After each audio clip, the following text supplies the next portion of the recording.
I'm Allison Mullenhoff. I go by Allie. I'm the Director of Product Marketing at Kalderos, and Kalderos is a drug rebate management platform that allows drug manufacturers, CEs, and payers to collaborate in one place.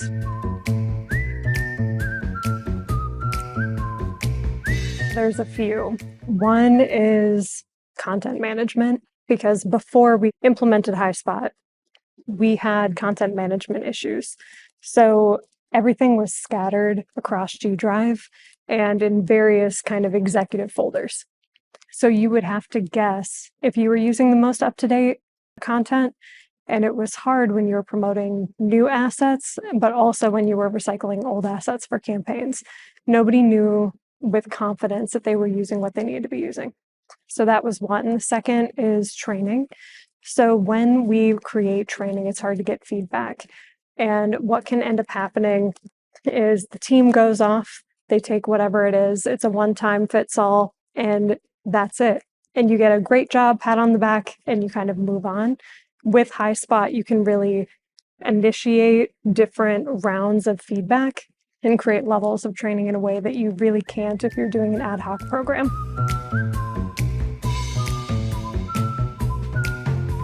From a product marketing perspective, it's really product launches, because this year we launched a second product to the market, and trying to make sure that everybody was trained on it in the same way, starting with the same level of foundational knowledge and having the same content to go to market with was mission critical, and we had never done it before. And making sure everyone from customer success, product, and sales had what they needed to be successful. There was no option around it. You can't do that on G Drive.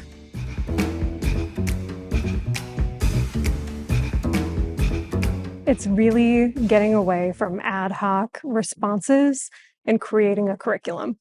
So when you're responding to one-off requests, it can really hurt the ability for everybody to be on the same page, because everyone's has different amounts of knowledge or remembers and retains different things from different one-off meetings.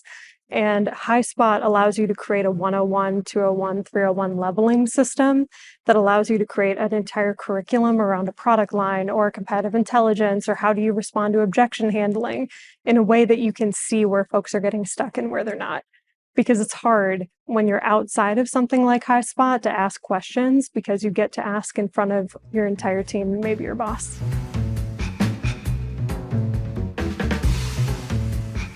Partnering with sales enablement means having that entire throughput from product to sales, because oftentimes those teams speak in very different languages. So taking something from product where it's very feature heavy, use case heavy, how does a customer use this, through to marketing, how do we do thought leadership, how do we go to market, how do we make this into a campaign, and then translating that to sales. What's in it for the customer? How do you do discovery? How do you handle objections when they might already be doing this in their tech stack somewhere?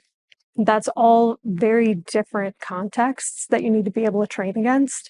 And using Highspot to be able to not only speak to all of those teams, but then partnering with enablement to make sure that what product said or what marketing said truly translates to sales, because a marketer isn't always going to be able to do that effectively or with the same clout.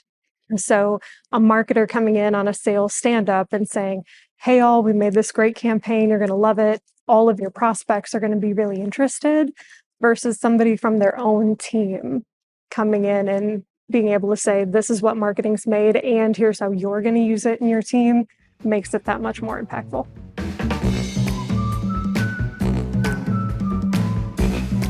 The business results that we see through Highspot is one, content management, being able to keep things fresh, but also having a data-driven perspective around your content, because as marketers especially, you want to keep the freshest content, but you also have a very hard time letting go of old content, because so much effort and time and money went into making those things, and being able to say, we need to retire this.